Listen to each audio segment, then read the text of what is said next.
Good afternoon, everyone. Good afternoon, ma'am. See, today we are starting with the subject of costing. Costing आपके कौन से paper के साथ आता है? अकाउंट्स. कितने मार्क्स को आता है? 20. Very good. अकाउंट्स के साथ आता है ये 20 मार्क्स के लिए. 20 मार्क्स यानी आपके पेपर पैटर्न के हिसाब से कितने क्वेश्चंस हो गए? 10. सिर्फ 10 क्वेश्चन. समझ रहे हो? 10 क्वेश्चंस. क्या इसमें आउट ऑफ स्कोर करना पॉसिबल है?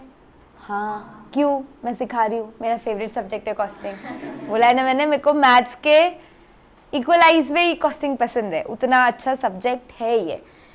कॉस्टिंग इंपॉर्टेंट है क्या? मतलब मैं पहले ऐसे क्वेश्चंस कर रही हूँ जो तुम्हारे दिमाग में होंगे, but ideally you are not asking मी.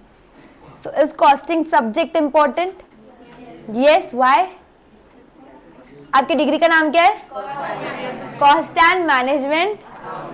तो आपको कॉस्टिंग से ही अपनी आगे की दुनिया बनानी है. You have to marry this costing. अब उसी की डिग्री ले रहे हो यार, तो तुम्हारे लिए कॉस्टिंग ऑब्वियसली इंपॉर्टेंट है. इसका मतलब ये नहीं है कि बाकी के सब्जेक्ट इंपॉर्टेंट नहीं है, बट अल्टीमेटली आपको इसी की डिग्री लेनी है. आपको यही सब्जेक्ट समझना है, अपने ब्लड में डालना है और यही सब्जेक्ट में काम करना है आप लोगों को. Is this subject important? Yes. ये तो खैर प्रैक्टिकल लाइफ की बात होगी. मैं आ रही हूँ मार्क्स पे. या तो छोटे से तुच्छ से तुमको 20 मार्क आने वाले हैं. नहीं भी किया तो पास है तुम, अगर अकाउंट्स आता है तो तुमको. ऐसे एटीट्यूड से बहुत बच्चे कॉस्टिंग छोड़ देते हैं. लेकिन एक बात बताती हूँ मैं तुमको, इंटर में कॉस्टिंग है क्या? हाँ. इंटर में कितने ग्रुप्स होते हैं तुमको? 2. क्या बात है, बहुत अपडेटेड हो यार, बड़े तेज हो रहे हो. इंटर के अंदर आपको 2 ग्रुप है, ग्रुप 1 और ग्रुप 2. ग्रुप 1 में कॉस्टिंग है क्या? ग्रुप 2 में कॉस्टिंग है क्या? कॉस्टिंग दोनों ग्रुप में आता है और ये इकलौता सब्जेक्ट है जो दोनों ग्रुप. अकाउंट्स भी आता है लेकिन अकाउंट्स और एडवांस अकाउंट्स ऐसा होता है वो. कॉस्टिंग ये इकलौता सब्जेक्ट है जो आपको ग्रुप 1 में भी आता है, ग्रुप 2 में भी आता है. इतना कॉस्टिंग क्यों है? क्योंकि आपकी डिग्री का नाम है ना, उतना कॉस्टिंग आपको आना ही चाहिए. बराबर के 100 मार्क को पुरता नहीं हो, इसलिए उन्होंने यहाँ पे भी डाल दिया. थोड़े और मार्क्स के लिए हमको उसको गेन करना है. फाइनल में कॉस्टिंग है क्या? ऑब्वियसली. अब उसकी डिटेल में नहीं जा रही मैं, कितने ग्रुप और कितने सब्जेक्ट, वो जब तुम इंटर में आ जाओगे तो मैं फाइनल की बात करूंगी. ठीक है, एक लेवल आगे की बात करेंगे. फिलहाल तुम्हारा शॉर्ट टर्म गोल फाउंडेशन और मिड टर्म गोल इंटर है. फाइनल हम लेटर ऑन देखेंगे after a few months, right? अब ईयर बोलने की जरूरत नहीं है. Costing is a very vast topic क्योंकि वो एक सब्जेक्ट है. यहाँ पे आपको एज अ चैप्टर दिया हुआ है. वो बेसिकली मेरे लिए बहुत डिफिकल्ट है इसको रेस्ट्रिक्ट करना 2 या 3 लेक्चर में. जो मैं 2 से 3 महीना पढ़ाती हूँ वो सब 2-3 लेक्चर में तुमको खत्म करके देना. It's very difficult to teach. मैं कोशिश करूँगी इसको जितना डिटेल में लेके जा सकती हूँ उतना डिटेल में मैं आप लोगों को सिखा दूंगी. फ्रैंकली स्पीकिंग मार्क्स कम है, 10 क्वेश्चन है. इसका जब आप रिविजन करोगे एग्जाम के टाइम पे तो 1 से 2 घंटा बस है इसको रिवाइज करने के लिए, पढ़ने के लिए नहीं. पढ़ना तो अपने को डिटेल में पढ़ेगा. एक बार हम डिटेल में पढ़ लेंगे, उसके बाद आपको 1 से 2 घंटा इसको रिविजन के लिए इनफ है. क्लियर? आपका जो इंस्टीट्यूट का मॉड्यूल है one of the best things है. किसके लिए? ये वाले चैप्टर के लिए. इसीलिए इसको आपको अलग से कुछ करने की जरूरत नहीं है. सो आप लोग आपके क्या ओपन कर लेंगे? मॉड्यूल ओपन कर लेंगे. मॉड्यूल में सेम ऐसा ही कुछ दिखेगा आपको. सेम भाषा, same word, same line. Fundamental of cost accounting. तो बेसिकली आपको फाउंडेशन लेवल पे कॉस्टिंग का कोई ऐसा चैप्टर या सम्स नहीं है. आपको क्या है, बस समझाएंगे कि कॉस्ट क्या होता है, क्यों होता है, उसके कितने टाइप्स है, उसके कितने फंक्शन है, सारा बेसिक है. इंटर सिखाती हूँ ना जब मैं, उसके अंदर पहले 2 लेक्चर ये लेती हूँ, बेसिक्स ऑफ कॉस्टिंग. तो ये वो वाला पार्ट है. अभी ओरिजिन बकवास एक शॉर्ट में पढ़ाती हूँ आपको. All types of business whether service, manufacturing और ट्रेडिंग रिक्वायर कॉस्ट अकाउंटिंग. क्यों लगता है हमको ऐसे कॉस्ट पे इतना ध्यान क्यों देना है? तुम अकाउंट्स तो करते हो ना, अकाउंट्स में तो प्रॉफिट लॉस समझ आता है, तो फिर क्यों अलग से कॉस्टिंग आया? प्रोडक्ट का कॉस्ट पता चलना चाहिए. अच्छा ठीक है, सब समझ सकती हूँ मैं, सब समझ सकती हूँ तुम जो बोल रहे हो. अब तुम समझो, तुम्हारा एक मैन्युफैक्चरिंग कंसर्न है. क्या बनाना चाहते हो बोलो? Like pen, pencil, Kurkure, Lay's, Maggi, chips, aunty chips नहीं, आंटी चिप्स नहीं यार, अंकल चिप्स बनाते हैं, ठीक है। अभी अगर आपको अंकल चिप्स बनाने हैं तो क्या क्या लगता होगा उसके लिए, मतलब ऑलरेडी कोई तो बनाता है ना अंकल चिप्स। अंकल चिप्स करके है ना वो एक ग्रीन कलर का पैकेट, हाँ। तो अंकल चिप्स जब लोग बनाते हैं, अंकल चिप्स बोलने में बहुत और लग रहा है, लेस बनाते हैं हम लोग, ठीक है। अब कोई लेस बनाता है क्या? हाँ। What is the process of making lace? क्या प्रोसेस होता होगा? थोड़ा इंटरैक्टिव रखो। आलू ऑब्वियसली, सबसे पहला इंग्रेडिएंट क्या होगा? आलू। अरे मेरे को सारे रॉ मटेरियल नहीं चाहिए, इंग्रेडिएंट वाइज जाते हैं, ठीक है। तुमको वैसे बताना है ऐसे बता दो।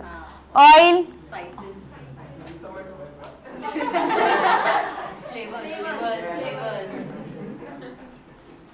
स्पाइसेस मतलब मैं फ्लेवर्स भी इसमें इंक्लूड कर रही हूँ, इतने सारे जो पैकेट रहते हैं, एक एक का डिफरेंस रहता है समय फ्लेवर का। और पैकिंग मटेरियल भी लगेगा। हाँ, हाथ से तो नहीं बनाएंगे हम, मशीन, ठीक, सिलेंडर पे बनाएंगे ये लोग।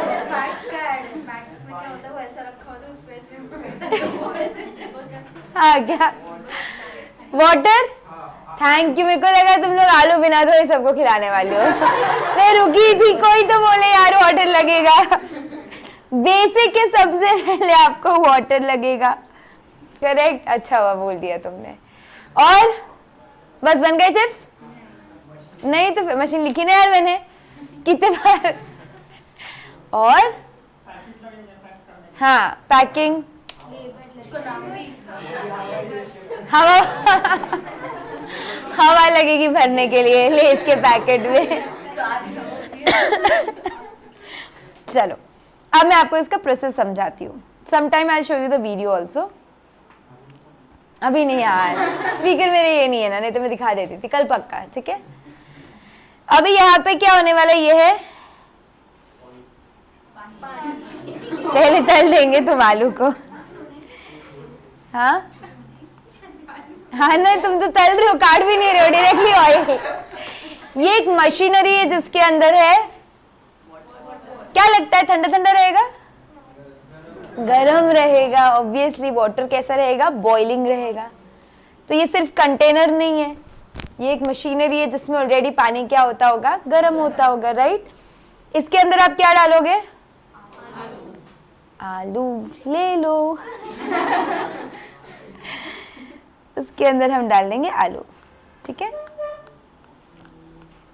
अब ये इतना हॉट बॉइलिंग वाटर होता है कि उसके ऊपर का जो रहता है ना वो ऑटोमेटिकली क्या हो जाता है, उससे पील हो जाता है। बहुत हाई टेम्परेचर पे होता है ये। So when you put those potatoes in this kind of water, what is going to happen, अपने को छिलका तो निकालना पड़ता है ना। अगर घर पे कभी फ्राइज बनाए हैं क्या, तो उसको पहले पील ऑफ करते। गाइस इतना बहुत कुकिंग आना चाहिए अपने को। सर से सीखो यार तुम, सर मेरे को कभी कुक नहीं करने देते, so good about it.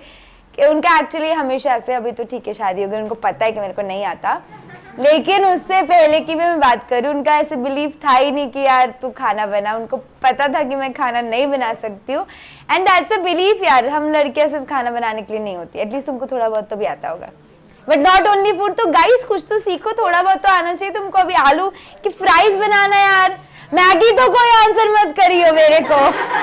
Maggi मेरे को लगता है अभी कभी बना देगी, अभी उसको अगर मैं गैस के पास खड़े रहने की परमिशन दे दूं तो।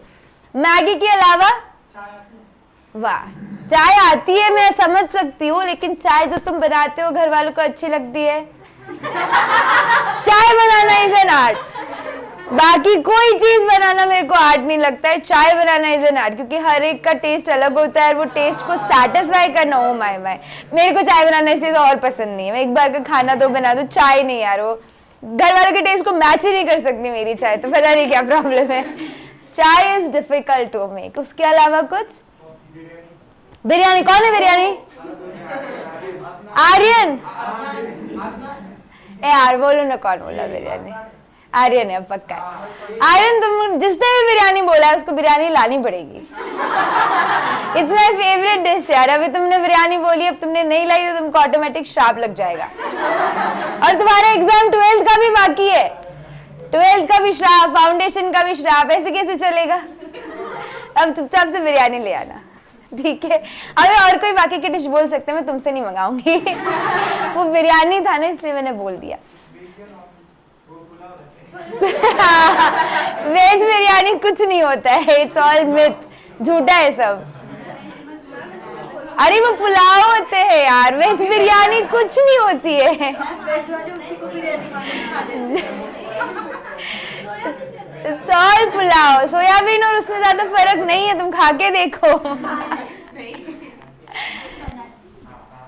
वेज बिरयानी चल तो खिलाएगी तो मैं मानूंगी वो बिरयानी है या पुलाव है, दोनों में बहुत अच्छा डिफरेंस है। देखो मैं खाना बनाना नहीं जानती हूँ, पर I can differ the taste, इतना मैं खा चुकी हूँ और सर खिला चुके हैं, तो मेरे को टेस्ट समझता है।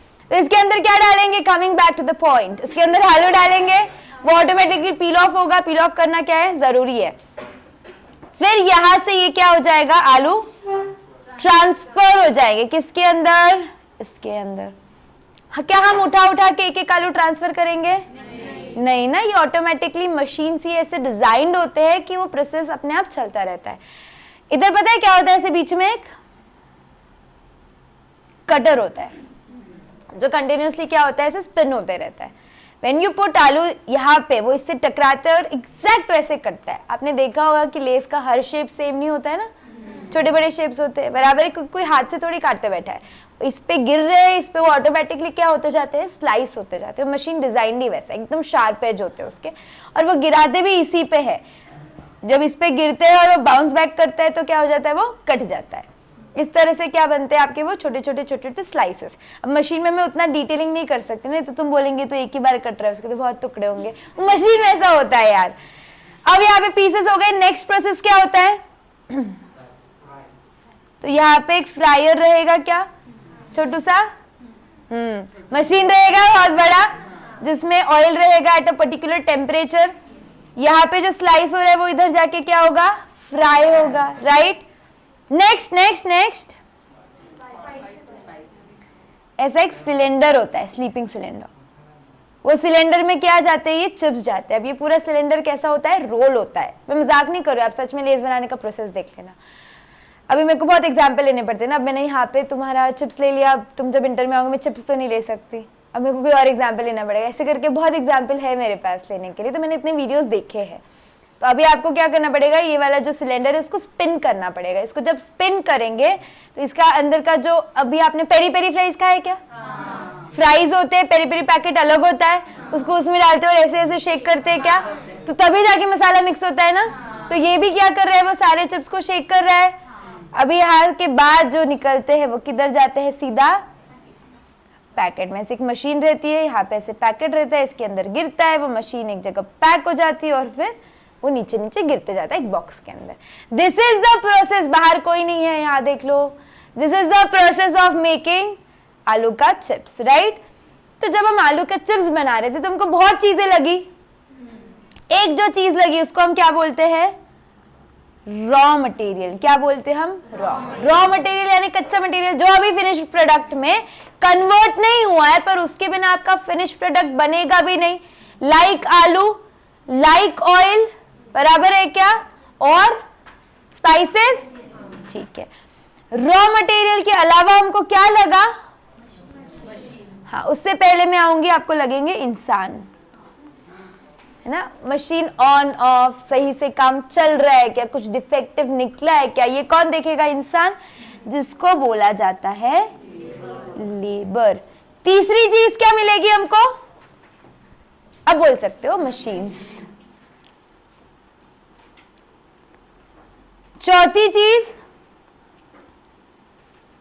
लाइन। ये सब लोग हवा में तो नहीं उड़ेंगे, नासा में नहीं है ये। सब लोग को क्या लगेगी, फैक्ट्री, एक लैंड, एक बिल्डिंग, कुछ तो लगेगा, बराबर है क्या, ठीक है। उसके अलावा भी, रॉ मटेरियल के अलावा भी हमको कुछ अदर मटेरियल लगेगा क्या, हाँ क्या होता है अदर मटेरियल, फैक्ट्री, पैकिंग। फिर डीके में बोल रही थी फैक्ट्री कौन सा मटेरियल है, कहाँ मिलता है। पैकिंग इज अ मटेरियल ना, but it is not a raw material, वो कंज्यूम नहीं हो जाता है ना। कंज्यूम होने का मतलब फिनिश प्रोडक्ट में बदल जाना। तो ये जो प्लास्टिक का पेपर है वो भी मशीन में डालेंगे क्या? उसका कोई फिनिश प्रोडक्ट निकलने वाला है क्या? नहीं। तो वो रॉ मटेरियल हुआ क्या? नहीं। करेक्ट है। ये मैंने आपको एक क्या बोलते हैं क्यूट और डिसेंसी लैंग्वेज में आपको आइटम समझाई कि कॉस्टिंग के अंदर क्या क्या रहता है। अब इसको हम क्या करेंगे, टेक्निकली देखेंगे, राइट।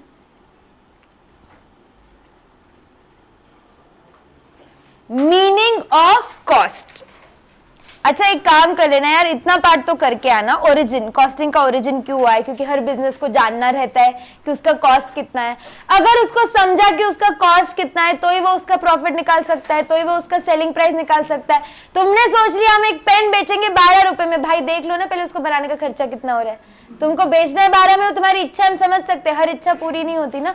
पहले देखो कि उसका कॉस्ट कितना है, पता चला तुमको 15 रुपए उसको बनाने के लिए लग रहे हैं और तुमने डिक्लेयर कर दी सेलिंग प्राइस कितनी है 12। समझ रहे हो क्या? तो इसीलिए आपको कोई भी प्रोडक्ट हो या आपकी सर्विस हो, कौन सी सर्विस है, एनी काइंड ऑफ सर्विस, बी डॉक्टर वाला सर्विस, आपको पता है सर्विस पे अलग से एक चैप्टर आता है सर्विस कॉस्टिंग। जो तुम लोग बस में बैठ के जाते हो यहाँ से वहां, घर से क्लास आते हो, तो तुमसे वो एक रेट चार्ज करते हैं। अच्छा किलोमीटर के हिसाब से रेट अलग होता है क्या? हाँ हाँ हाँ। स्टॉप डिसाइड रहते, लाइक A to B में 10 रुपए लगेगा, पर अगर A to C जाना तो 12 लगेगा। वो डिसाइड होता है ना। अब तुम A to B में कहीं भी उतर जाओ 10 का 10 पूरा लग रहा है क्या? हाँ। अच्छा 2 लोग चढ़ गए तो 2 लोगों की टिकट लगेगी क्या? तो 10 रुपए कैसे निकाले? तुम बस थोड़ी खरीद रहे हो, लेकिन तुम रास्ता यूज कर रहे हो ना, तुम सर्विस यूज कर रहे हो ना। तो सर्विसेज का भी अभी इफ वी आर चार्जिंग, क्या मैं तुम लोगों से सिर्फ बुक्स का कॉस्ट ले रही हूँ क्या? मैं बुक्स का भी कॉस्ट ले रही, मैं मेरे ओवरहेड मतलब इनडायरेक्ट कॉस्ट, इनडायरेक्ट कॉस्ट मतलब हमारे लिए इनडायरेक्ट कॉस्ट क्या हो गया? लाइक कोचिंग इंडस्ट्री के लिए रेंट, ठीक है। ओन प्रॉपर्टी रही तो इलेक्ट्रिसिटी बिल, करेक्ट है। स्टाफ का सैलरीज, करेक्ट है। ये सारा मेरा ओवरहेड हो गया ना। ये ओवरहेड मेरे को तुमको तुम्हारे बाजू वाली क्लास से, यानी कि इंटर से, सीए फाउंडेशन से, 8th से, 9th से, 10th से, 11th से, 12th से, सबसे रिकवर करना है, बराबर है। तो ये सर्विस कॉस्टिंग भी अलग से होता है क्या? हाँ, जरूरी नहीं है अगर मैं वर्ड कॉस्ट बोलूं तो वो प्रोडक्ट से रिलेटेड हो। वो किससे रिलेटेड हो सकता है? सर्विस से भी रिलेटेड हो सकता है, right. In early industrial age, most of the cost incurred by a business were what modern accountants called variable cost. अभी तुमको पता ही नहीं है variable cost क्या है, मैं बताऊंगी थोड़ी देर में, शांति, बराबर है। अभी ये जो ओरिजिन वाला पार्ट है ना, ये ओरिजिन वाला पार्ट पूरा तुमको पढ़ के आना, वो बताएगा कि कॉस्टिंग क्यों है, क्या है, ब्ला ब्ला ब्ला, ना एक क्वेश्चन नहीं आने वाले उसमें से, ठीक है। So it's of no use basically. वो सिर्फ बता रहा है कि कॉस्टिंग का क्या बोलते, पैदा क्यों हो गया कॉस्टिंग, बस उसलिए, ठीक है। एवोल्यूशन ऑफ कॉस्ट अकाउंटिंग ये पढ़ेंगे हम। Every modern business has to make its way through keen competition. Competition बहुत है क्या? कट थ्रोट कंपटीशन है क्या? हर एक को है, हर एक बिजनेस को है, हर एक सर्विस इंडस्ट्री को है, कोचिंग इंडस्ट्री को है, टेक्सटाइल इंडस्ट्री को है, शू इंडस्ट्री को, किसको कंपटीशन नहीं है, राइट। अब अगर मेरे को मेरे कॉम्पिटिटर को किल मतलब जाके मर्डर नहीं करना है, कंपटीशन को किल करना है, तो क्या जरिया है? What is the way to kill the competition? Technology, ठीक है। टेक्नोलॉजी के लिए खर्चा बढ़ जाएगा, मेरे को कॉस्ट कम करना पड़ेगा। कोई भी कॉम्पिटिटर को, दूसरे कॉम्पिटिटर को अगर मारना, मतलब प्लीज लिटरल मत लेना, कंपटीशन किल करना है तो हमको क्या करना पड़ेगा? 2 चीज, एक क्वालिटी अच्छी देनी पड़ेगी और कॉस्ट भी कम। सिर्फ कॉस्ट कम करने से कुछ नहीं होगा, सस्ता माल है बोल के तुम खरीदोगे नहीं, क्वालिटी खराब है। क्वालिटी भी अच्छी देनी पड़ेगी, बेस्ट क्वालिटी देनी पड़ेगी लीस्ट कॉस्ट में। तो ये कब अचीव कर सकते हैं? जब तुमको पता है कि तुम्हारे प्रोडक्ट के लिए इतना इतना खर्चा लगता है, तुम्हारे प्रोडक्ट के लिए ऐसे ऐसे टाइप ऑफ एक्सपेंसेस है, इतना इतना प्रॉफिट मार्जिन है। इसीलिए कॉस्ट अकाउंटिंग इवॉल्व हुआ है। इवॉल्व हुआ है मतलब पहले भी था वो, लेकिन अभी क्या हो गया और मॉडर्नाइज हो गया है। इवॉल्व होना समझते हो ना, humans are evolved out of, नहीं अच्छा वर्ड था, एप्स। मैंने थोड़े दिन पहले भी ये तुमको तुम्हारी क्लास में बोला था, right. Quick changes in social and economic environment also create impact upon the business. Is it? Social condition change हुई तो आपका business change होता है क्या? हाँ। इकोनॉमिक कंडीशन चेंज हुई तो आपका बिजनेस चेंज होता है क्या? हाँ, पैंडेमिक हुआ तो बिजनेस पे इफेक्ट हुआ ना, हर किसी पे इफेक्ट हुआ है, right? Changes in political outlook of the government of the country also requires adjustment in the business policies.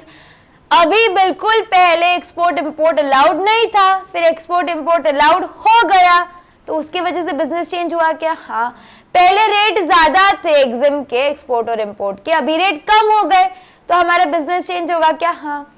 अगर रेट बढ़ गए तो भी बिजनेस चेंज होगा क्या? हाँ। तो गवर्नमेंट पॉलिसी अगर बिल्कुल भी चेंज हो गई तो भी आपके बिजनेस पे इंपैक्ट होगा क्या? हाँ। Thus a modern business requires more and more complex in becomes more and more complex in nature. पुराने जमाने में ऐसा कुछ नहीं था, बहुत स्ट्रेट फॉरवर्ड चीजें थी, कम दुकानें थी, कम कंपटीशन था, आसानी से काम हो जाता था। अभी यहाँ से लेके लेन नंबर 14 तक देखोगे तो कितने मेडिकल है, वो तो कट थ्रोट गला कट कंपटीशन है यार, वो तो बाजू बाजू में है। ये पैंडेमिक से पहले इतने नहीं थे, जो एटलीस्ट आसपास रहते हैं। आप लोगों ने आपके आसपास देख लो, सबसे ज्यादा जो फिलहाल कोई भी दुकान का ये दिख रहा है आपको, एग्जिस्टेंस सडनली पैदा हो गया ओवरनाइट, वो मेडिकल है। मतलब पैंडेमिक से पहले यहाँ से वहां तक हार्डली 10 मेडिकल हो गए, अभी 15 से 20, कम से कम 15 भी बहुत कम है, 20 से 25 मेडिकल हो गए, एकदम सडनली आ गए, ये भी नया मेडिकल, ये भी ऐसे ओवरनाइट मेडिकल्स आए, फ्री में बटे मेडिकल, ऐसे हो गया है वो। ये पुराने जमाने में इतना कंसर्न नहीं था, इतना कंपटीशन नहीं था। चलो तुमको पढ़ाई देती हूँ, क्या पढ़ लोगे? In all times the business concerns were small in size, छोटे छोटे थे क्या? हाँ। देयर वर आल्सो नो कीन competition, necessity of adjustment in business outlook due to changes in social, economic and political outlook was rare, as the owner या owners of business could maintain personal contact with the business and gather all information relating to the business wherever necessary. क्या बोलना चाहता है ये? बोलना चाहता है पहले बिजनेस आसानी से हो जाता था, अब आपके कस्टमर से बहुत क्या बोलते हैं, अच्छे से कनेक्टेड थे, ना ज्यादा कंपटीशन था, ना ज्यादा पॉलिसीज चेंज होते थे, सब स्मूथली चल रहा था, अच्छी थी जिंदगी। तुम्हारे पेरेंट्स के पॉइंट ऑफ व्यू से सोचो, उनके या उनके पहले एंसेस्टर्स के टाइम बिजनेस करना was not that difficult. The present day business is big in size, हर किसी को बड़ा बिजनेस चाहिए, कोई नहीं चाहता हमारी गली में छोटी सी दुकान रहे, बराबर है क्या? And complex in character and is under keen competition. So information relating to the business in detail, आपको आपके बिजनेस के बारे में हर बारीकी पता रहनी चाहिए। तुम कितने भी बड़े बिजनेसमैन बनो, अगर तुमको तुम्हारे बिजनेस के ही डिटेल्स नहीं पता है तो तुम्हारा बिजनेस चलने नहीं वाला है। तुम कितने भी एजुकेटेड MBA रख लो, नहीं होता है काम। क्यों? क्योंकि उसका बिजनेस नहीं है वो, है ना, वो तो जॉब कर रहा है, उसको पैसे मिल रहे हैं, तुमको तुम्हारा बिजनेस ग्रो करना है। मेरे को मेरा बिजनेस अगर ग्रो करना है तो मेरे को हर एक कोर्स की हर एक चीज पता रहनी चाहिए। मैं नहीं छोड़ सकती स्टाफ पे तो तेरा देख के ले, यार वो क्यों देख के लेगा, उसको सैलरी मिल रही है, उसका काम करेगा, बराबर है क्या? तो आपको बिजनेस का हर डिटेल पता रहना चाहिए क्या? हाँ। अप्रोप्रिएट मैनेजमेंट पॉलिसी चाहिए क्या? Absolutely. On the basis of detailed information and proper execution of such policies can only bring success to your business. ये बात तो आप समझते हो। As the successful treatment of a sick person often requires various pathological information, अगर कोई बीमार है और उसको ठीक करना है तो आपको डॉक्टर वाला नॉलेज लगेगा क्या? बराबर है ना? The successful management of modern business requires various information regarding the business. आपको खुद का बिजनेस तो पता रहना ही चाहिए, उसके साथ साथ आपको आपके इंडस्ट्री में क्या चल रहा है वो भी पता रहना चाहिए, बराबर है? अभी अगर हम कोचिंग दे रहे हैं तो मैं क्या ICMI का जो भी डिटेल आता है, नोटिफिकेशन आता है, क्या मैं इग्नोर कर सकती? क्या तुम एग्जाम तो उनकी दे रहे हो ना, मेरी एग्जाम थोड़ी दे रहे हो, मैं तो तुमको ट्रेन कर रही हूँ कि तुम उनके एग्जाम में कैसे पास होना है। तो मेरे को मेरा बिजनेस तो पता रहना चाहिए, पर मेरे बिजनेस से रिलेटेड भी हर चीज पता रहनी चाहिए कि हाँ, अगर मैं ये देखूँ ही ना, मैं आपको बताती हूँ CMA इंटर का एग्जाम पहले कैसा होता था और अब कैसा होता है। तुम्हारा भी एग्जाम फाउंडेशन का पहले लिखने वाला एग्जाम था क्या? हाँ। अभी MCQ है क्या? हाँ। तुम्हारे लिए तो बहुत छोटा चेंज है। मैं इंटर की बात करती हूँ। CMA इंटर के पहले पता है कैसे पेपर्स होते थे? प्री कोविड पूरे लिखने वाले जो आपने 12th में लिखे हैं, करेक्ट है क्या? अब उनके पेपर कैसे होते? कंप्यूटर पे होते हैं। अभी वो ऐसे हार्ड कॉपी पे पेपर नहीं लिखते जो तुम लिखने वाले हो, अगर कोई एग्जाम में चेंज नहीं होता है पेपर पैटर्न में। तो तुम तुम्हारे पेपर्स कैसे लिखने वाले हो इंटर में? कंप्यूटर पे लिखने वाले हो। समझ रहे हो क्या? We are on to the system of developing it, बहुत जल्दी लॉन्च हो जाएगा हमारा वो। कि हम क्या करने वाले, जिस हिसाब से आप इंटर का एग्जाम देने वाले हो ना, एग्जैक्टली वैसा हम हमारा पोर्टल बनाएंगे जो चल रहा है। तो तुम क्या करोगे, तुमको एग्जाम का नया फील रहेगा ही नहीं। अभी बच्चों के लिए क्या हो गया यार, कंप्यूटर यूज करने में स्पीड नहीं है। तुम्हारे फोन की टाइपिंग कंप्यूटर की टाइपिंग डिफरेंट है क्या? हाँ। ये एग्जाम फोन पे होती क्या? नहीं। सीएमए फाउंडेशन होती है फोन पे, सीएमए इंटर फोन पे होती क्या? नहीं। उसके लिए तुमको क्या लगेगा, प्रॉपर डेस्कटॉप लगेगा। तुम्हारे पास नहीं है तो इंस्टीट्यूट बोलता है कोई नहीं, सेंटर पे आओ, सेंटर पे आके एग्जाम दे दो। अब अगर सेंटर पे आके एग्जाम देना अलाउड है तो वो उनके कंप्यूटर्स वहां पे रख रहे, उनके कंप्यूटर वहां पे रख रहे, तो उसका स्पेसिफाइड फॉर्मेट है एग्जाम का। मैं आपको बताऊँ कैसा है, सैंपल अपने को अलाउड नहीं रहता है, since I am not institute का स्टूडेंट ना। उनका लॉगिन होता है, उसके लॉगिन पे एंटर करोगे, ऐसा क्वेश्चन नंबर 1 दिखेगा। 1 के बाद ऐसी जगह है छोड़ने की, वहां पे आप क्या करेंगे, आपका आंसर बकायदा टाइप करेंगे। फिर क्वेश्चन नंबर 2 आएगा, फिर क्वेश्चन नंबर 3 आएगा। ठीक है, ज्यादा चेंज नहीं है मैम, हम वहां पे ऐसे लिख रहे थे, यहाँ पे ऐसे लिख रहे। एक और मेजर चेंज क्या आया है पता है क्या? इन लोगों को 40 मार्क्स के ऑब्जेक्टिव्स आ गए, प्योर ऑब्जेक्टिव। पहले नहीं थे इतने ऑब्जेक्टिव्स, अब 40 मार्क के ऑब्जेक्टिव आ गए। मेरे कॉस्टिंग एफएम में तो बिल्कुल ऑब्जेक्टिव्स नहीं थे, पूरा पेपर लिखने वाला था, सॉल्विंग वाला था। 40 मार्क के ऑब्जेक्टिव में इनको क्या हो गया ना, 20 मार्क्स के ABCD लाइक इन फाउंडेशन, बचे हुए 20 मार्क्स के fill in the one sentence, 1 word में फिल करो, नॉट 1 सेंटेंस, 1 वर्ड में फिल करो, मैच द फॉलोइंग करो, ट्रू और फॉल्स करो। तो आपको क्या लगता है, अभी आप जिस लेवल ऑफ मेच्योरिटी पे है, क्या ये 40 मार्क इंपॉर्टेंट है पास होने के लिए? एब्सोल्युटली। ये 40 नहीं आया तो वो 60 पे, तो क्योंकि वो प्रैक्टिकल और थियोरी है, पूरे मार्क्स मिलने वाले हैं क्या? नहीं। यही वो जगह है जहाँ पे या तो तुमको पूरा मार्क मिलेगा या पूरा मार्क जाएगा। हाई चांसेस है यहाँ पे पूरा मार्क मिलेगा।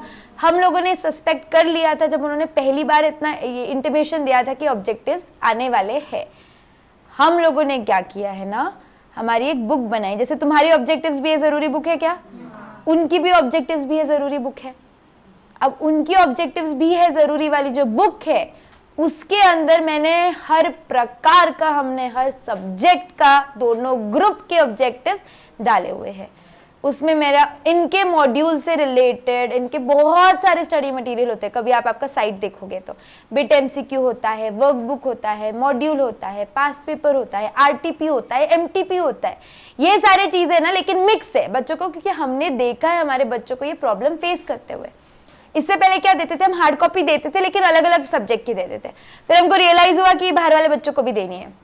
ये सारे ऑब्जेक्टिव्स मैंने कैसे किए, फिर चैप्टर वाइज कंपाइल किया। अगर आप MTP देखते हो आपका, तो चैप्टर वाइज है क्या? नहीं। आपकी वर्कबुक चैप्टर वाइज है क्या? नहीं। कुछ चैप्टर वाइज नहीं है, तो बैठ बैठ के हर एक MCQ के पे सामने लिखा है। मतलब ये हम मेरे अकेले ने नहीं, ये पूरे टीम ने किया हुआ है। हम लोग ने कम से कम 15-20 दिन, तुम सोचो 8 सब्जेक्ट है, दोनों ग्रुप मिला के 8 सब्जेक्ट के एक चैप्टर, एक सब्जेक्ट में कम से कम 8 चैप्टर होते हैं। उसके अंदर इतने सारे MCQ from 6 materials, each and every subject, each and every question के सामने लिखना पड़ा। ये चैप्टर 1 का है, ये चैप्टर 7 का है, ये चैप्टर 2 का है। फिर उसके बाद ये बुक बनाई हम लोगों ने, जिसका नाम है ऑब्जेक्टिव्स भी है जरूरी। इसमें चैप्टर वाइज, जैसे तुम्हारे चैप्टर वाइज सब है जो हम फाउंडेशन में दे रहे, वैसे ही उनकी बनाई हुई है। उससे क्या हो रहा है, उनको एक बुक उन्होंने कर ली ना, तो पूरे 40 मार्क्स सिक्योर है। इसके बाहर का कुछ नहीं आना, मेरे को पता है, क्योंकि हमने सब ले लिया ना। इंस्टीट्यूट खुद के बुक के बाहर का तो नहीं डालेगा। हमने क्या किया, इंस्टीट्यूट की बुक का सब ले लिया, एवरीथिंग इन दिस 1 बुक। अभी जो इंटर वाले बच्चे हैं जिनकी 30 दिन में एग्जाम है, तुम्हारी जैन में है, इनकी अभी 8 से चालू हो रही एग्जाम, अभी वो ना यही बुक करके जाएंगे फॉर ग्रुप 1 और ग्रुप 2 और both group as the case में भी। तो उनके 40 मार्क्स ईच सब्जेक्ट सिक्योर होते हैं। 40 मार्क्स ईच सब्जेक्ट सिक्योर हो रहे हैं, तो 4 सब्जेक्ट में कितने मार्क्स सिक्योर हो रहे? 160। कितने मार्क्स चाहिए? 400 में से, नहीं बराबर है, उनके 4 सब्जेक्ट है एक ग्रुप में, 400 में से कितने मार्क्स चाहिए उनको? पक्का?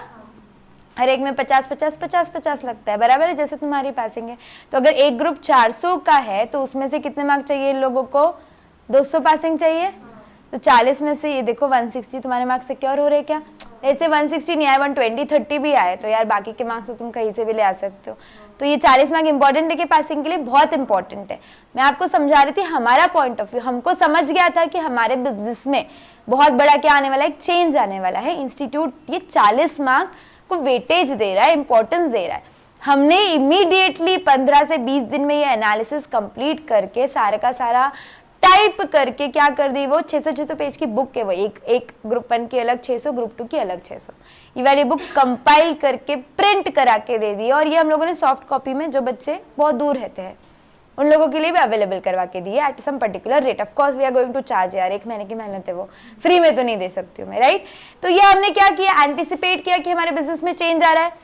आज का बिजनेस डायनामिक है क्या, डायनेमिक है क्या, हाँ बराबर है, कॉम्प्लेक्स है क्या, हाँ। You have to react to the change if you want to survive. और ये बुक कोई इंस्टीट्यूट नहीं दे रही है, इधर की नहीं, कहीं की भी इंस्टीट्यूट पकड़ लो, ये वाली बुक आपको कहीं भी नहीं मिलने वाली, क्योंकि ये कहीं की कॉपी नहीं की है ना, हमने बनाई है वो, हमने सस्पेक्ट कर लिया था कि ऐसा हो रहा है, तो हमने क्या किया, चैप्टर वाइज एनालिसिस कहीं नहीं मिलेगा। ऑफ कोर्स लोग क्या कर देते, सारे एमटीपी क्लब कर देते, सारे आरटीपी क्लब कर देते, सारे तुम्हारे जो पीडीएफ मर्ज करते वो मर्ज करे, चैप्टर वाइज कहीं मिलने वाले के नहीं मिलने वाले, मेरी गारंटी है, क्योंकि मेरे को पता है अभी तक वैसा मार्केट में आए, अब आना चालू हो जाएगा, once we have launched it ना, तो कहीं ना कहीं पहुंच ही जाती है वो लोगों तक। तो अब उनको बस कॉपी पेस्ट करने वाली बात हो गई है, करेक्ट है क्या, वो भी कर रहे हैं, अच्छी बात है, बुक बच्चों को अवेलेबल हो रही है। मैं आपके कौन से पॉइंट पे थी, आपको आपके बिजनेस की पूरी इंफॉर्मेशन क्या रहनी चाहिए, अवेलेबल रहनी चाहिए। हमको हमारे बिजनेस का इंफॉर्मेशन अवेलेबल था, इसीलिए आज मेरे बच्चों को पासिंग का टेंशन ही नहीं है।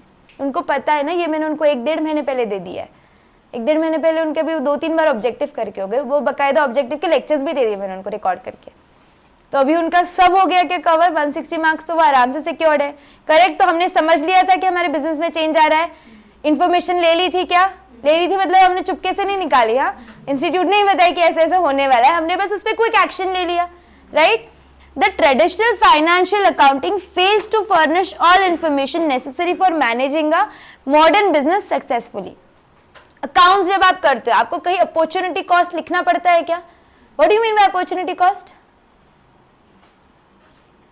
ऐसा कुछ जो आप अभी नहीं कर रहे हो पर अगर करते तो उसके पैसे मिलते। फॉर एग्जाम्पल, आपकी खुद की लैंड है, वो पहले दी थी आपने रेंट पे, आपको महीने का आ रहा था 10,000 रुपए, राइट। अभी क्या हो गया है ना, तुमको तुम्हारा बिजनेस करना है, तो तुमने सोचा है और कहीं से जगह लेने के बजाय हम क्या करेंगे, हमारी ही जगह पे काम करेंगे। तो 10,000 जो तुम अब तक अर्न कर रहे थे वो अर्न करोगे क्या, क्यों अर्न नहीं करोगे, गया ना वो पैसा। एक्चुअली ये आपके फाइनेंशियल अकाउंट्स में कहीं आता है क्या, 10,000 मेरे अकाउंट का पैसा जो मेरे को आता था पर अब नहीं आता है। वैसे देखा जाए तो कॉस्ट है ना, क्योंकि आपके बिजनेस से कम अब 10,000 तो रिकवर करके देने चाहिए आपको, क्योंकि उतना तो आप ऑलरेडी कमाते थे विदाउट एनी मेहनत, क्योंकि आप रेंट पे दे चुके थे उसको, बराबर है क्या। अभी अगर आपका बिजनेस 8,000 कमा रहा है तो प्रॉफिट है या लॉस है, जिसको कॉस्टिंग नहीं आता है वो बोलेगा प्रॉफिट है यार, पहला साल है बिजनेस का और तूने 8,000 कमा लिए, पर तुमको अंदर से पता है ना 10,000 तो तुमको मिलते थे इसके।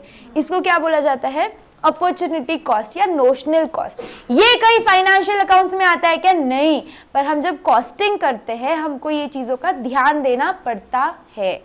तो ये जो आपका फाइनेंशियल अकाउंट है उसको ये सारी चीजें पता रहती है क्या, नहीं पता रहती, वो चीजें इग्नोर हो जाती है।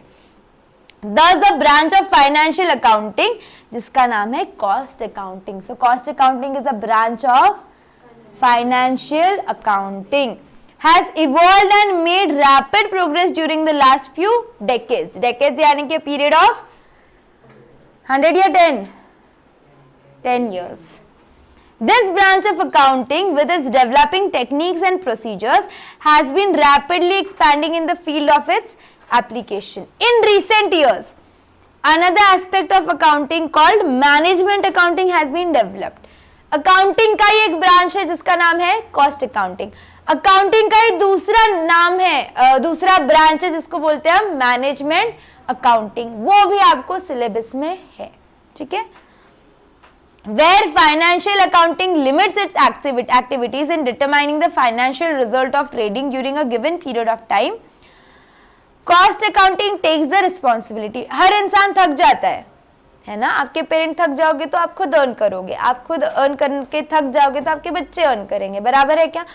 फाइनेंशियल अकाउंटिंग के भी खुद के क्या है, लिमिटेशंस है।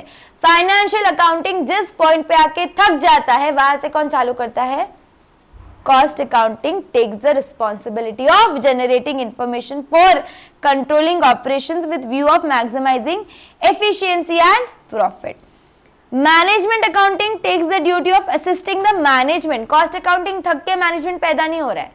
बात समझो, दोनों ब्रांच किसके, फाइनेंशियल, दोनों के फील्ड्स अलग अलग है। जैसे तुम और तुम्हारे भाई बहन होंगे, किसी का साइंस होगा, किसी का कॉमर्स होगा, फील्ड्स अलग है क्या? हाँ। कॉस्ट अकाउंटिंग जो है ना, वो किस में डील करेगा? लोगों की एफिशिएंसी बढ़ाने में, कॉस्ट कम करने में। मैनेजमेंट अकाउंटिंग किस में डील करेगा? अपना जो कंपनी है या यूनिट है उसमें मैनेजमेंट सही से होना चाहिए। मैनेजमेंट और कॉस्टिंग में डिफरेंस है क्या? दो अलग सब्जेक्ट है तुम्हारे, बराबर है। The belief that cost accounting developed after the rise of factory systems, a result of industrial revolution in England, is not true. Some cost accounting principles were found in application as early as 14th century. पहले भी कई बार apply होता था, बस पता नहीं था कि इसका नाम कॉस्टिंग है। आप अप्लाई तो कर रहे हो, आप अभी भी अप्लाई करते हो। आप अपने घर में बजट बनता है क्या, इतना इतना खर्चा इस महीने हो चुका है, अगले महीने ये सेक्टर में कम खर्चा करना है। फॉर एग्जाम्पल, अभी फेस्टिवल्स आते हैं, हम ज्यादा कपड़ों में खर्चा कर लेते हैं, तो अभी हमको 2-3 महीना यार कोई कपड़ा नहीं खरीदना है। ये चीज होती है क्या? बराबर है। ये पहले से आप अप्लाई करते हो, बस आपको पता ही नहीं है कि उसका नाम क्या है, कॉस्टिंग है। Some authorities suggest that the present day cost accounting procedure was established at the end of 19th century. As such आपको इधर से क्वेश्चन आना मुश्किल है कि वो कब एस्टैब्लिश हुआ था एंड ऑल। अभी तो हम इंट्रोडक्शन ही पढ़ रहे हैं, तो यहाँ से क्वेश्चन आना थोड़ा कठिन लगता है मेरे को, मतलब आएगा नहीं। However, major developments in the subject were noticed during a quarter century before the end of Second World War. The scientific management movement led to the development of standard costing. क्या है standard costing? एक पूरा chapter है, समझेगा later on कि उसका मतलब क्या है। चैप्टर तो तुमको नहीं है, पर उसका मतलब समझेगा later on. After 1945, the need for data and planning for future was felt and cost accounting developed further. ठीक है।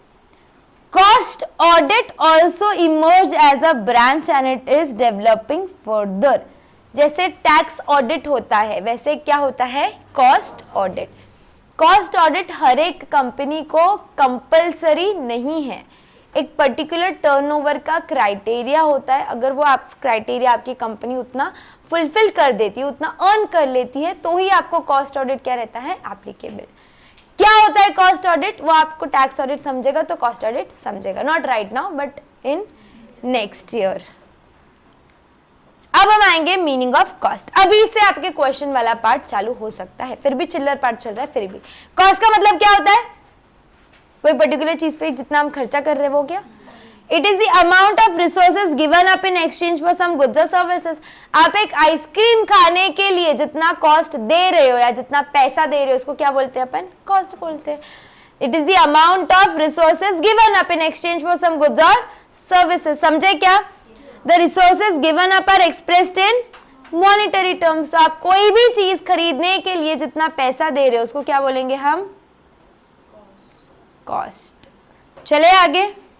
Cost is defined as the amount of expenditure, actual हो या नोशनल हो, incurred on or attributable to a given thing or to ascertain the cost of a given thing. The cost of an article consists of actual outgoings. अभी सिर्फ इसके synonym use किए। Basically cost का मतलब क्या है? कोई भी चीज आप खरीदने के लिए कितना पैसा देते हो उसको क्या बोलेंगे हम? कॉस्ट। कॉस्ट के बहुत सारे टाइप्स आते हैं जो अपन कवर करेंगे इन ड्यू टाइम। अब हम बढ़ेंगे आगे। Meaning of costing.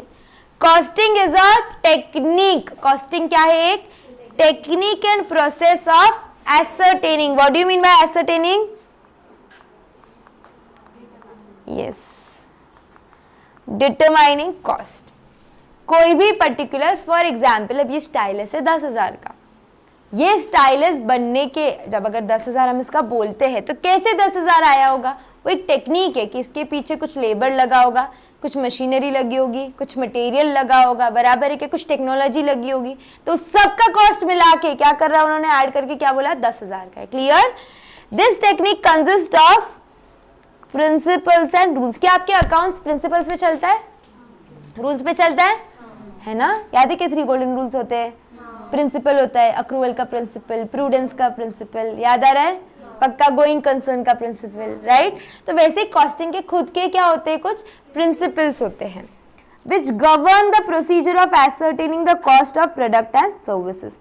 The process of costing includes routine of ascertaining cost by historical और conventional costing, standard costing और marginal costing. तीनों भी नहीं पता है फिलहाल तुमको. हिस्टोरिकल कॉस्टिंग क्या होता है, मार्जिनल क्या होता है या स्टैंडर्ड क्या होता है, तीनों एक एक चैप्टर है तुम्हारे, समझेंगे लेटर ऑन. ठीक है. मीनिंग ऑफ कॉस्ट अकाउंटिंग, ये था costing. Costing is a technique and process of ascertaining cost. Cost accounting का मतलब क्या है फिर, it is the classifying, recording and appropriate allocation of expenditure. खर्चे को क्लासिफाई करना. फॉर एग्जाम्पल खर्चा कॉस्ट आगे जाके क्लासिफाई होता है into direct as well as indirect. तो costing is different thing, cost accounting is different thing. Costing का मतलब क्या होता है, या तो वो टेक्निक है या तो वो एक प्रोसेस है. कॉस्ट अकाउंटिंग का मतलब क्या होता है, जो भी कॉस्ट अब आपको मिल गया है ना, उसको क्या करो, क्लासिफाई करो, उसको उसके रिस्पेक्टिव घर में भेजो, एसरटेन करो, एलोकेट करो, रिकॉर्ड करो, यानी बुक्स ऑफ अकाउंट्स में डालो. For determination of the cost of product और services and for the presentation of suitable arrange data for the purpose of control. अभी अगर कॉस्ट कंट्रोल करना है तो जानना पड़ेगा कॉस्ट कितना है. It includes ascertainment of cost of every order. Order समझते हैं, ऑर्डर क्या होता है. देखो एक बात बताओ, क्या वो हर एक पेन जब जब बिकता होगा तब तक कॉस्ट निकालते होंगे क्या? नहीं. फिर एवरी ऑर्डर का मतलब क्या है? ये तो एक ऑर्डर ही हो गया ना. मैं गई ऑनलाइन, मैंने एक स्टाइलिश ऑर्डर किया. फॉर एवरी ऑर्डर कौन सी स्ट्रीम है या कौन सा प्रोडक्ट है जहां पे लग सकता है? प्रोडक्ट पूछ रही मैं. विच प्रोडक्ट पे ये लगता होगा? शादी के कार्ड हर एक कस्टमाइज होता है ना. क्या ऐसा फिक्स्ड है क्या कोई पूजा कोई राहुल से शादी करेगी तो वो उतना छाप के करेंगे? हमको पता है कि हर 6 महीने कोई पूजा कोई राहुल की शादी होती है, तो हम उतना कार्ड छाप के रख देंगे. फिर कोई आया यार पूजा और राहुल की शादी, चल ले लिए. कपड़े है क्या? कपड़ों का तुमको पता है कि इतना कॉस्ट है, तुमने डिटरमाइन करके रख दिया. एवरी ऑर्डर पे कब कॉस्ट डिटरमाइन करना पड़ेगा? जब जनरली ये होता है जॉब कॉन्ट्रैक्ट. क्या बोलते हैं इनको? Job contract. जो particular job to job change हो जाता है. फॉर एग्जाम्पल बॉटल प्रिंट करना, नेकलेसेस जो इनिशियल वाले होते हैं, ये रिंग जो इनिशियल्स वाली है, नाम वाली है, ये क्या होते हैं? सारे कस्टमाइजेबल चीजें हैं. तो ये एवरी जॉब के साथ. अभी जब मैं नेकलेस ऑर्डर करी थी रिसेंट में, I ordered it from some online site. I had written, ध्यान है तेरा, अक्षरों. ठीक है. अभी अगर मैंने ये कितने अल्फाबेट हुए? 6 अल्फाबेट. वहां पे लिखना पड़ता है कि आपको कितने अल्फाबेट चाहिए and what are the alphabets. ठीक है. अभी अगर मैं एक और अल्फाबेट इंक्रीज कर दूं तो कॉस्ट बढ़ेगा क्या? हाँ. एक कम कर दूं तो कॉस्ट कम होगा क्या? बराबर है. ये जॉब है ना, फॉर एवरी जॉब इनको क्या करना पड़ता है? कॉस्ट. बेसिक के वो 500 रुपए तो ले ही रहे थे. वो काय के बेसिक चार्जेस है चेन के. चेन का तो साइज फिक्स्ड होता है ना, कितना भी बड़ा गला रहने दो उतना बड़ा चेन देते हैं ना. Then you adjust it according to the size. लड़के अगर पता नहीं है तो तुमको आगे जाके पहनाना पड़ेगा, तो थोड़ा पता कर लो. Size is the same, the circle का size is the same. You adjust it according to the neck. लेकिन यहाँ के जो इनिशियल है वो अलग अलग है क्या? हाँ. उसमें भी टाइप थे कि तुमको वो डायमंड एम्बेडेड चाहिए या प्लेन वाले चाहिए. अकॉर्डिंगली रेट क्या हो रहे थे? चेंज हो रहे थे. बराबर है क्या? अब जब मैंने ये अल्फाबेट्स डाले उसके अंदर, फिर उसने मेरे को कॉस्ट निकाल के दिया. तो उसने कॉस्टिंग की क्या? हाँ. फॉर एवरी ऑर्डर की क्या? हाँ. जितने लोग ऑर्डर देते वो अकॉर्डिंगली हर बार कॉस्ट निकाल रहे हैं ना. समझ रहे हो क्या? अभी जॉब कॉन्ट्रैक्ट का मतलब. प्रोसेस कॉस्टिंग भी आपका एक चैप्टर होता है. जो अभी अपन लेज देख रहे थे ना, लेज, वो प्रोसेस कॉस्टिंग है. एक प्रोसेस में जाता है, वहां से बाहर निकलता है, दूसरे प्रोसेस में जाता है, फिर तीसरे प्रोसेस में जाता है. तो हर एक प्रोसेस का इंडिविजुअल कॉस्ट निकालते हैं कि ये प्रोसेस में कितना खर्चा लगा, ये प्रोसेस में कितना खर्चा लगा. एक प्रोसेस से दूसरे प्रोसेस में जाते जाते कुछ गिर जाएगा क्या? ऑब्वियस है ना यार, उतना तो गिरेगा ही. कुछ आलू खराब निकल गए तो अंदर 10 kg गया था लेकिन 8 kg के चिप्स बने. क्यों? कोई 2 किलो आलू खा लगेगा? नहीं. क्या हो गया है? वो खराब हुए होंगे या फिर उसका पील ऑफ नहीं हुआ होगा, कुछ भी रीजन. उतना नॉर्मल लॉस चलता रहता है. सर्विस और यूनिट एज में be apportion. It deals with the cost of production, production का कॉस्ट अलग, जो अभी अपन चिप्स बना रहे थे वो प्रोडक्शन का कॉस्ट था क्या? हाँ। What do you mean by selling and distribution cost? जो आप लोग एडवर्टीजमेंट नहीं देखते हो लेस की, वो खुद का माल बेच रहा है ना, प्रमोट कर रहा है ना, उसके पीछे खर्चा लगता है क्या? हाँ। डिस्ट्रीब्यूशन का खर्चा, वो वेयर हाउस से ही बेच रहा है क्या? दुकानों तक ला रहा है ना, जा बेटा मेरे लेस को बेच। दुकान तक लाने का खर्चा नहीं लग रहा है? उड़ के आए या बाय रोड आए, खर्चा तो लगेगा, ठीक है। इट इज दस the provision of such analysis. तो आपको ये सारा एनालिसिस करना है, आपको सिर्फ प्रोडक्शन का कॉस्ट नहीं देखना है, उसको मार्केटिंग करने का खर्चा, बेचने का खर्चा, एडवर्टीजमेंट का खर्चा, डिस्ट्रीब्यूशन का खर्चा, प्राइमरी पैकिंग चलो ठीक है कर लेते हैं, अब सेकेंडरी पैकिंग सबको एक बड़े डब्बे में डाल के फिर डिस्ट्रीब्यूटर लेके जा रहे हैं, वो सारा खर्चा भी देखना पड़ेगा क्या? हाँ। इसको क्या बोलते हैं हम? Cost accounting. Cost accounting is the branch of accounting dealing with the classification, recording, allocation, summarizing and reporting of current cost and prospective cost. ये important है according to Kohler.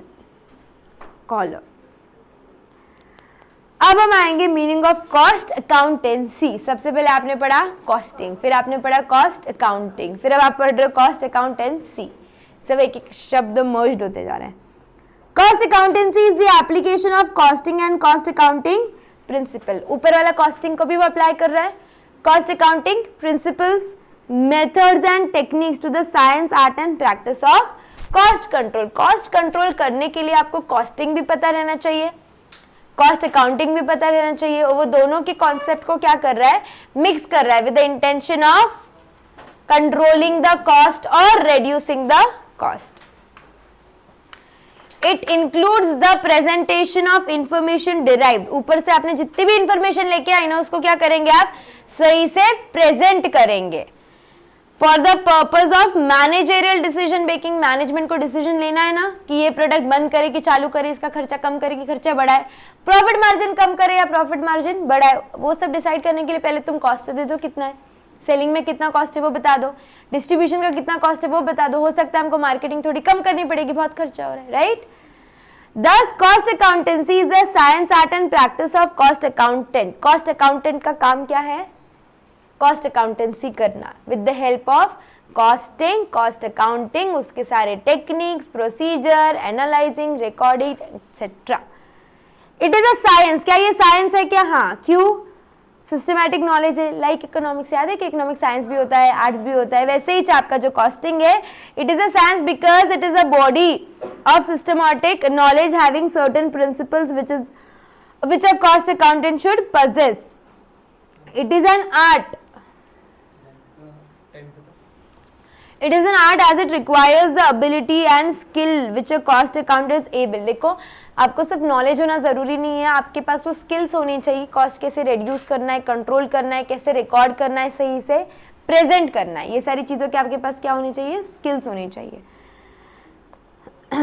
Importance of cost accounting. Is cost accounting important? Yes. Importance of cost accounting में be consider under the following headings. Management को important है क्या? हाँ। क्यों? Cost का classification समझेगा ना, कौन सा कॉस्ट पे कितना खर्चा हो रहा है, सेलिंग का खर्चा, डिस्ट्रीब्यूशन का खर्चा, फैक्ट्री का खर्चा, एडमिन का खर्चा, सेल्स का खर्चा, ये सारा क्या होगा उसको समझेगा। Control of material, labour and overhead. अब खर्चा समझ गया तो दूसरा क्या कर सकता है? उसको कंट्रोल कर सकता है कि मटेरियल बहुत महंगा आ रहा है, सप्लायर चेंज करके देखो, राइट, या क्वालिटी खराब आ रही है, सप्लायर क्या करके देखो, चेंज करके देखो। तो control of material, labour and overhead. Price determination, वो सही से एक प्राइस क्या कर सकता है? डिटरमाइन कर सकता है। कैसे? हमको समझ गया कि हमारे इतने इतने खर्चे हैं, तो अकॉर्डिंगली आपका प्राइस कितना रहना चाहिए। अगर मेरे को 10% ऑन सेल्स लेना है या 20% ऑन सेल्स लेना है, जितना भी आपका क्या लेना है, मार्जिन लेना है। If the prices are fixed without cost information, it is possible that the price quoted may be too high or too low. आपने अब्रप्टली बिना सोचे समझे एक पर्टिकुलर प्रोडक्ट का प्राइस डिसाइड कर लिया। अच्छा, फॉर एग्जाम्पल आपको पता है कि प्रोजेक्टर का कॉस्ट कितना है? नहीं। अच्छा, मैं आपको बोल रही हूँ जाओ प्रोजेक्टर बेच के आओ, कितने में बेचे? आएगा ना सवाल? तो तुम्हारे मन मर्जी से बेचो। It might be either too high or too low. कोई इसको 5,000 में बेच किया जाएगा, कोई इसको 30-40 लाख में बेचेगा, बेचने की कोशिश करेगा, बराबर है क्या? क्योंकि तुमको पता ही नहीं ना उसके पीछे का खर्चा कितना है। तो अगर तुमको कोई पर्टिकुलर प्रोडक्ट को बेचना है तो तुमको क्या लगेगा? कॉस्ट डिटेल्स लगेंगे, कॉस्ट का इन्फॉर्मेशन लगेगा, और उसके बिना अगर तुम बेचने जा रहे हो तो तुम गलत प्राइस पे बेच के आए, राइट? बिजनेस पॉलिसी में require consideration of alternative methods and procedures, and this is facilitated by cost information which is correctly presented. Cost accounting helps the management to take vital decision, vital यानी कि important decision as introduction of new product. क्या हमने एक नया product launch करना चाहिए? अगर आप हाँ बोल रहे हो तो हमको सब देखना पड़ेगा, कॉस्ट कितना है उसका, मार्केट है क्या, हम उतना प्रॉफिट अर्न कर रहे हैं क्या, तो हमारी बिजनेस पॉलिसी डिटरमाइन करता है क्या वो? हाँ, कॉस्ट अकाउंटिंग हेल्प करता है ना। स्टैंडर्ड फॉर मेजरिंग एफिशिएंसी, आपको जब एक बार समझ जाएगा स्टैंडर्ड कॉस्टिंग क्या है तो आपको समझेगा। हम लिटरली ऐसा भी चेक करते कि आपके जो लेबरर है ना वो एफिशिएंटली काम कर रहे हैं या वो टाइम पास मार रहे बैठ के, अपन वो भी निकाल सकते with the help of costing. आपका जो मटेरियल है वो बहुत वेस्ट हो रहा है क्या, या वो काम चला हुआ है, या वो अच्छा क्वालिटी दे रहा है, अपन वो भी निकाल सकते with the help of costing. Best use of limited resources, वो तो हम इंडियन की खासियत है, कम से कम रिसोर्सेस में ज्यादा से ज्यादा और बेस्ट क्या कर सकते हैं, उसको यूज कर सकते हैं। Special factors, cost accounting informs the management about the special factors such as profitability कितनी है, ये सीजन में ज्यादा माल बिकेगा, ये सीजन में ज्यादा माल बेचो। Ideal time of labour and ideal capacity of the machine, labour खाली बैठा है, बहुत ही चाय ब्रेक ले रहा है, या आपकी मशीन बार बार क्या हो रही है, खराब हो रही है, ये सारी चीजें स्पेशल फैक्टर्स है। अब आपकी गाड़ी अगर बार बार खराब होती है तो आपको समझ में आता है ना यार, बार बार इसको हमको ठीक कराने के पैसे देने पड़ रहे हैं, एक बार क्या तो गाड़ी चेंज करो या तो एक बार का उसका प्रॉब्लम ठीक करो, राइट? अगर हमारा कोई स्टाफ है, तुम्हारा कोई स्टाफ है, हफ्ते में एक बार बीमार पड़ रहा है तो उसको क्या बोलेंगे, भाई तो 2-3 हफ्ता मत आ, full body head to toe checkup करा के आ, क्या प्रॉब्लम है देख के, डिटेक्ट करके रेस्ट लेके आ। हफ्ते में तो 2 दिन आ ही नहीं, लाइसेंस बनता है क्या? ये सारी चीजें कब हम किससे समझेंगे, हम कॉस्टिंग से। पर इससे वो चीजें कैसे समझेंगी मैं बताऊंगी अभी, लेकिन नहीं वो इंटर में हो पाएगा। हर एक चैप्टर हर एक चीज बताता है, तो अभी अब मैं आपको पूरे चैप्टर नहीं, मेरी जितनी भी इच्छा रहने तो मैं बता नहीं सकती आपको, नहीं तो हमारा 3 महीने का कोर्स बढ़ जाएगा। इंपॉर्टेंस टू वर्कर्स, वर्कर को समझेगा क्या? हाँ, when I used to work after being a CA, मैंने आपको बोला है कि मैं एमएनसी में जॉब करती थी, राइट? हमारा जो लैपटॉप था, सिंस अपन प्रोफेशनल है तो अपने को डेस्कटॉप पे काम नहीं करना पड़ता है, अपने को लोग खुद लैपटॉप देते हैं, ठीक है? लैपटॉप घर लेके जाओ, लेकिन जब तुम जॉब छोड़ के जाएंगे वो लैपटॉप दे दो वापस, ना, you don't take it forever. So this is my laptop, ठीक है? ध्यान दो, उनका लैपटॉप अच्छा नहीं था इसलिए ऐसे ड्रॉ किया है। यहाँ पे एक सिस्टम होता है, अभी वो सिस्टम में समझता है कि आप कितनी देर आपके पीसी पे बैठे हो, क्योंकि बहुत बड़े एमएनसीज है तो हर एक पे कोई कंट्रोल ऐसे लेके नहीं बैठ सकता है, छोड़ी यार तुम काम नहीं कर रहे हो, काम नहीं कर रहे हो, काम नहीं कर रहे हो। This system in that which makes everyone understand कि either you are on the laptop और you are away from your laptop, क्योंकि if I am away from my laptop it means I am not working. Clear है क्या? उससे track होता है क्या? हाँ, उससे ट्रैक होता है ना, समझता है मेरे को यार ये तो, और नाम के सामने येलो हो जाता है।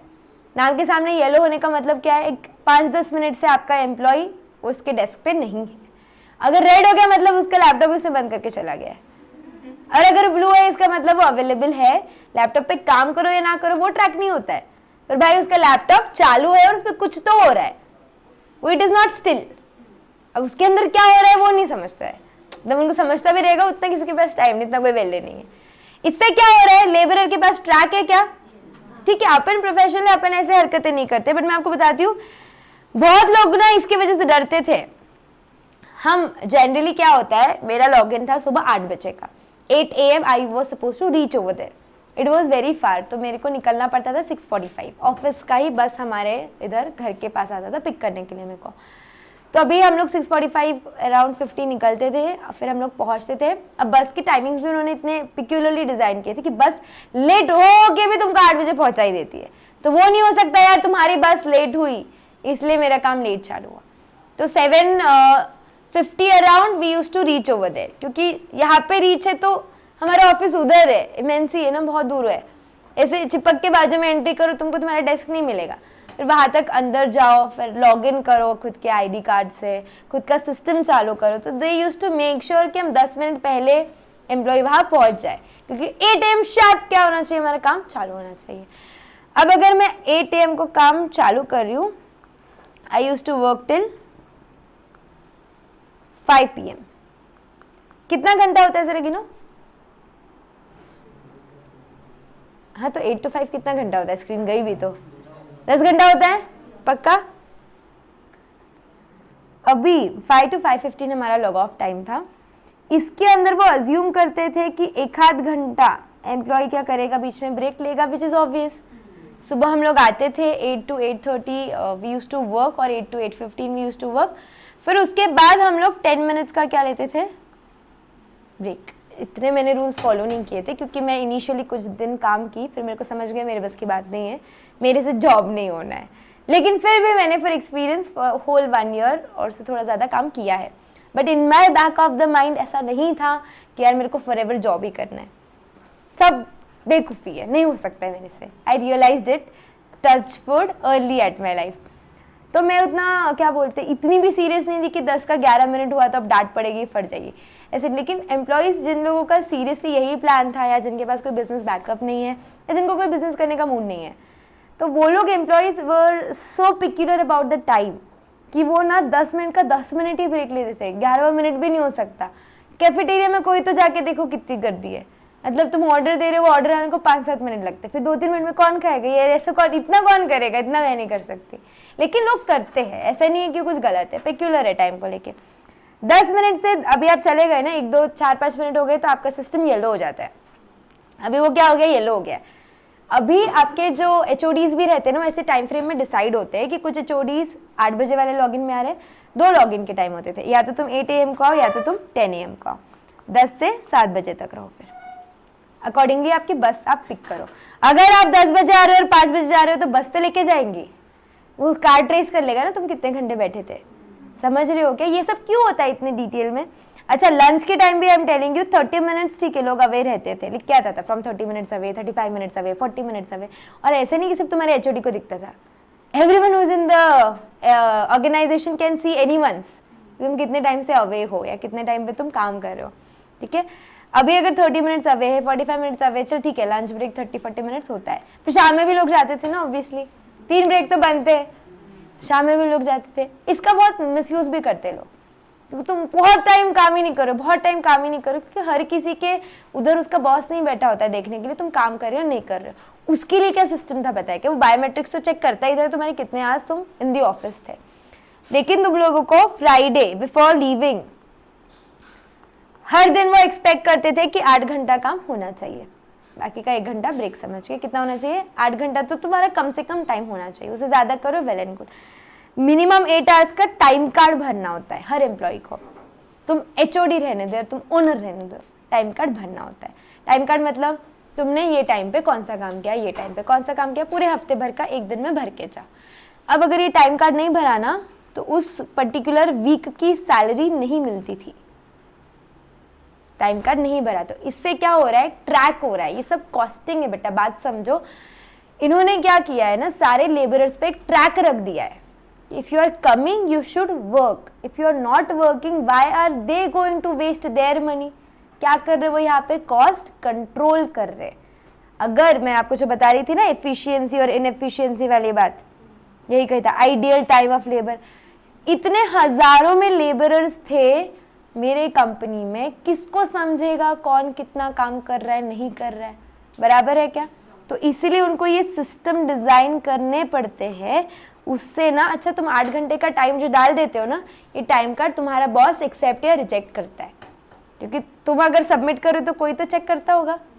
अगर तुम बोल रहे हो कि तुमने सबमिट किया मतलब उसने चेक किया होगा, और उसने चेक नहीं किया मतलब तुमने सबमिट नहीं किया, तो ये टाइम कार्ड क्या हो जाएगी, रिजेक्ट। कि तू झूठ बोल रहा है, ऐसा कोई काम नहीं हुआ है। तो कोई झूठ भी नहीं बोल सकता है, तो क्या एम्प्लॉय को काम करना पड़ेगा क्या। हाँ, तो ये क्या रखा है उन्होंने, ट्रैक रखा है। कंपनी को पैसा देने से प्रॉब्लम नहीं है, वो जो पैसा दे रहे हैं वो वर्थ होना चाहिए कि एम्प्लॉय ने काम करना चाहिए। अगर एम्प्लॉय सिर्फ टाइम पास के इंटेंशन से ऑफिस में आ रहा है तो भाई हमको समझ रहा है कि तुम टाइम पास कर रहे हो, तुम यहाँ से जाओ। Have you understood the point behind the whole story. तो क्या वर्कर को इम्पोर्टेंस रहेगा उसके काम का नहीं रहेगा तो पैसे का तो रहेगा। तो एम्प्लॉय काम करेगा क्या? हाँ, मेरे इसमें तो यार वीकेंड्स भी लोग काम करते थे, क्या बताऊं। Cost accounting discloses the relative efficiencies of different workers and thereby facilitates the introduction of suitable plans of wage system। जो मैं आपको बता रही थी, wage system का प्लान ही हुआ ना ये, एक हफ्ते की सैलरी बैम गायब, राइट। टू रिवॉर्ड, अच्छा रिवॉर्ड करने के लिए भी फिर प्रमोशन होता है, होता हार्डली कुछ है बट प्रमोशन होता है, बराबर है। Importance to creditors and investors.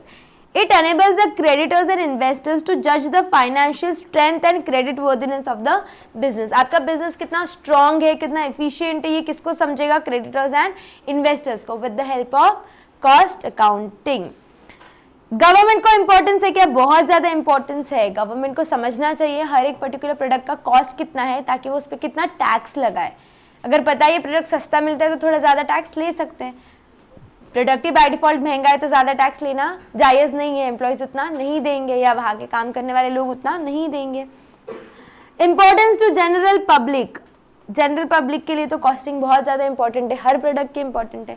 Her product खरीदते टाइम हम देखते हैं ना ये वर्थ है क्या, सही है क्या। ऑफकोर्स अपन ब्रेड और बटर के लिए नहीं देख सकते क्योंकि वो एमआरपी पे प्रिंटेड है।